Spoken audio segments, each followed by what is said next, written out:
2024 चुनाव पर जगत गुरु रामभद्राचार्य की भविष्यवाणी, बता दिया किसकी बनेगी सरकार। अखिलेश यादव को लेकर कही बड़ी बात, जगत गुरु की भविष्यवाणी कभी नहीं होती गलत। यूसीसी पर अलग है जगत गुरु की राय, विपक्षी एकता पर भी महाराज ने खोली सबकी आंखें। जगत गुरु रामभद्राचार्य जो भविष्यवाणी कर दे वो सच साबित होती है, यह सब जानते हैं, इसीलिए उनसे लोग अपना भविष्य जानने के लिए दूर दूर से आते हैं। रामभद्राचार्य ने रामनाथ कोविंद को लेकर भी भविष्यवाणी की थी कि वो किसी बड़े पद पर आसीन होंगे। इसके बाद रामनाथ कोविंद राष्ट्रपति बने थे।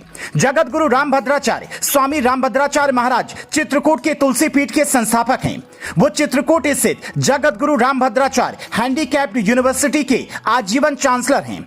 जगत गुरु की 2 महीने की आयु में ही आंखों की रोशनी चली गई थी। उनके बारे में कहा जाता है कि वो 22 भाषाओं के ज्ञाता हैं और संस्कृत, हिंदी, अवधी और मैथिली समेत कई भाषाओं में लेखन कर चुके हैं। उनकी गिनती नैसर्गिक कवियों में भी होती है। जगत गुरु रामभद्राचार्य ने 2024 चुनाव को लेकर बड़ी भविष्यवाणी कर दी है कि अगले चुनाव में भी मोदी प्रधानमंत्री बनेंगे। विपक्ष की एकता से कुछ नहीं होने वाला, हर हाल में बीजेपी की सरकार बनने जा रही है। इसके अलावा जगत गुरु ने एक और भविष्यवाणी की कि लोकसभा चुनाव से पहले समान नागरिक संहिता लागू हो जाएगी। जगत गुरु ने यहां तक कहा कि जम्मू कश्मीर से पाकिस्तान का कब्जा भी इस बार पीएम मोदी खत्म कर देंगे।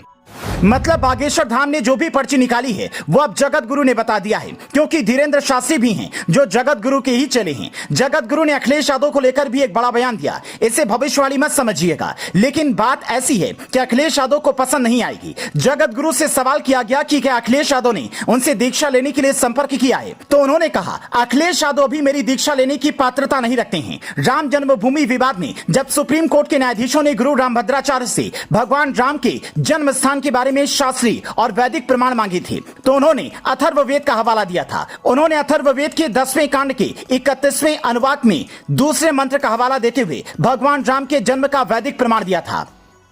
इसके अलावा उन्होंने ऋग्वेद की जैमिनीय संहिता का उदाहरण भी दिया, जिसमें सरयू नदी के विशेष स्थान से दिशा और दूरी का सटीक ब्यौरा देते हुए राम जन्मभूमि का स्थान बताया गया है। इसके बाद कोर्ट में वेदों को मंगाया गया, जांच की गई, इनमें उनका बताया गया ब्यौरा सही पाया गया। एक बार रामकथा के दौरान खुद रामभद्राचार्य ने बताया था कि इस बार पीठ में शामिल मुस्लिम जज ने कहा आप दैवीय शक्ति हैं। जगत गुरु रामभद्राचार्य अब तक 80 ग्रंथों की रचना कर चुके हैं। उनकी रचनाओं के लिए सरकार ने पद्म विभूषण से भी उन्हें सम्मानित किया है। बागेश्वर धाम के पीठाधीश्वर पंडित धीरेन्द्र कृष्ण शास्त्री गुरु रामभद्राचार्य के शिष्य हैं। धीरेन्द्र शास्त्री के चमत्कारों को लेकर जब विवाद बढ़ा तो गुरु रामभद्राचार्य ने उनका बचाव किया। उन्होंने कहा कि कुछ लोग धीरेन्द्र शास्त्री को बदनाम करने की कोशिश में जुटे हैं। अब जगत गुरु ने 2024 चुनाव को लेकर भविष्यवाणी कर दी है, तो आप मान लीजिए कि यही होने जा रहा है। Bureau report, leading Bharat TV.